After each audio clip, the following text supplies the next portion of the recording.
Not being sure if Onyeka would survive and then expose him, he carried Onyeka and threw him into the river. Obinna then took the staff to the village king, claiming he found it in the river as he was fishing. The king, overjoyed by the return of the sacred staff, rewarded Obinna handsomely. The king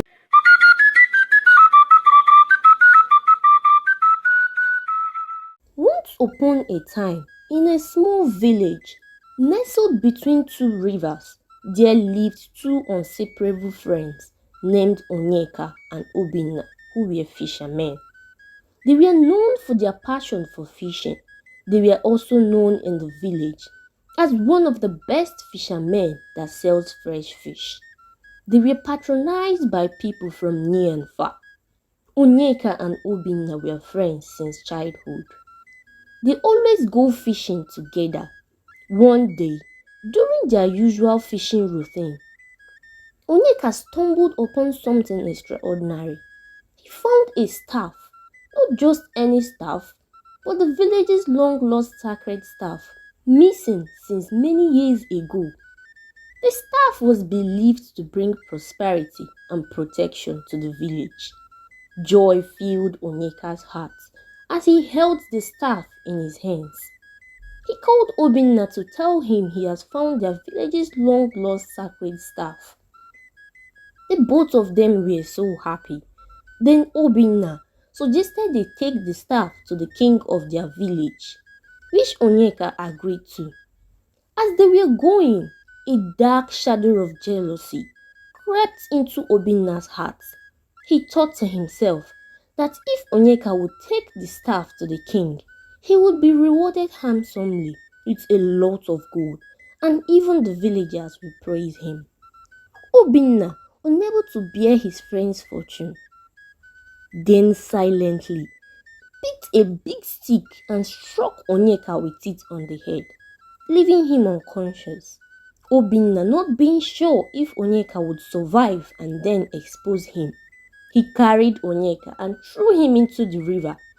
Obinna then took the staff to the village king, claiming he found it in the river as he was fishing.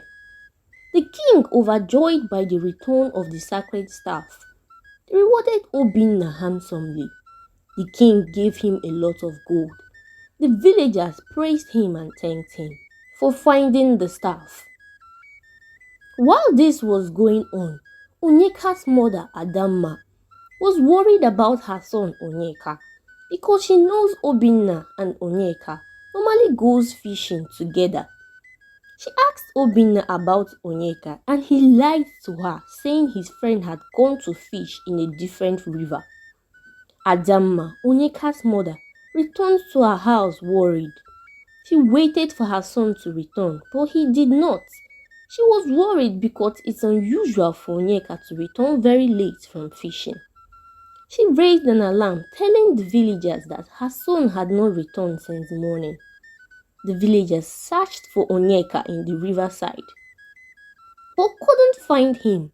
They asked Obinna the river Onyeka had gone to fish, but he replied saying he had no idea. Onyeka's mother was already in tears, crying about her son. The next day, the search continued, but Onyeka was still not found. They searched for him for several days, but still couldn't find him.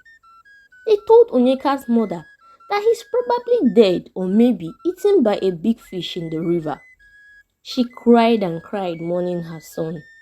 She wished to see her son's dead body, at least to be sure he was dead. The villagers consoled her. Even Obinna, the culprit, pretended also to console her, whereas in his heart he was happy Onyeka was not found, so he wouldn't reveal his dirty acts. With time, Onyeka was forgotten as everyone believed he was dead. Obinna lived a life of prosperity. He became very wealthy after selling the gold the king had given to him. Years later, he got married and gave birth to a beautiful daughter named Uju. His daughter grew up and fell in love with a man from a neighboring village. His name was Chigozie. Uju was crazy over him. They loved each other very much. Uju then introduced Chigozie to her father Obinna. When he saw Chigozie, he thought to himself that Chigozie had a striking resemblance just as his friend who he killed. But he waved off the thought, saying Onyeka died many years ago and can't possibly have a son or reincarnate. Chigozie then told Obinna about his intention of marrying Uju, his daughter.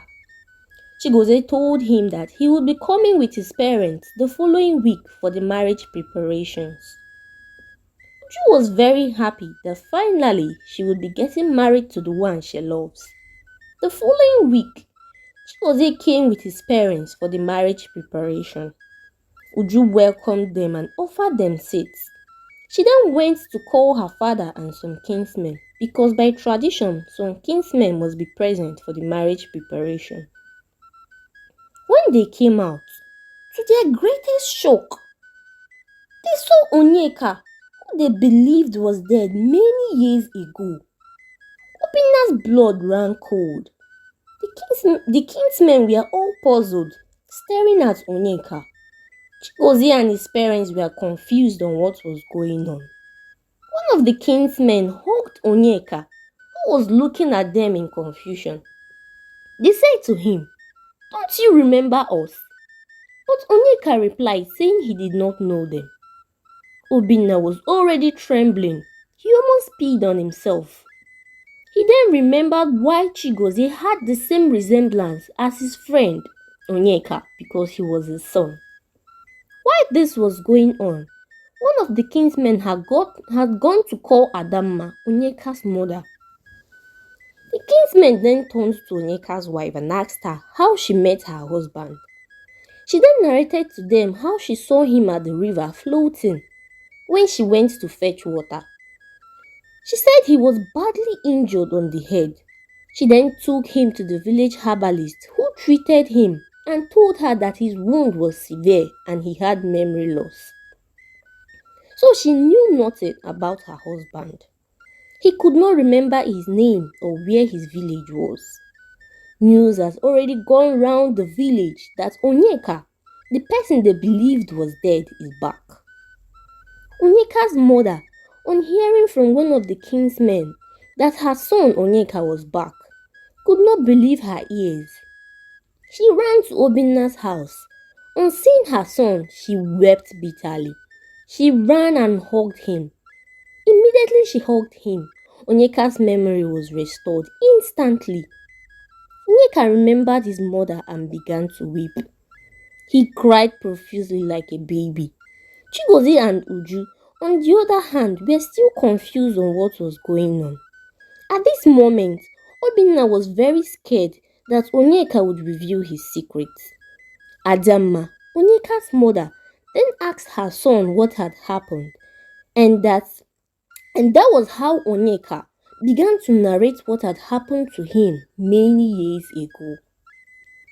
As he was about talking, Obinna wanted to excuse himself, but he was stopped by Onyeka. Onyeka then told everyone and his mother that on that day they went fishing, that he found a sacred staff, and Obinna, out of jealousy and wickedness, struck him with a stick and threw him into the river. The villagers, Chigozie and Uju, were surprised. Uju could not believe her ears that her father could do such a thing. Adamma, Onyeka's mother, said she knew something was not right on the day Obinna returned alone without Onyeka, because Onyeka had told her he was going fishing with Obinna that morning. Onyeka then told them how his wife rescued him and treated him. Obinna, on seeing that his dirty secret had been revealed, knelt down to plead for forgiveness. But the villagers called him wicked and a jealous person, that he deserves to be punished. Onyeka told his son Chigozie that he cannot allow him marry Uju, that in fact, he cannot be an in-law to someone that tries to kill him. Uju cried out her eyes. She was ashamed of her father. She pleaded with Chigozie to talk to his father. But Chigozie told her he can no longer marry her. What if your father tries to kill me the same way he tried to kill my father? And that was how their marriage was terminated. The king, on hearing what happened, was shocked and enraged by Obinna's deceit. He ordered his punishment. Obinna was stripped of his wealth and banished from the village to live his remaining days in isolation and regrets. The lesson of this story is that no matter how long it takes, the truth always finds its way out. And when it does, the consequences can be severe. Thanks for watching. Please remember to like our videos and subscribe. Thanks for stopping by. Bye.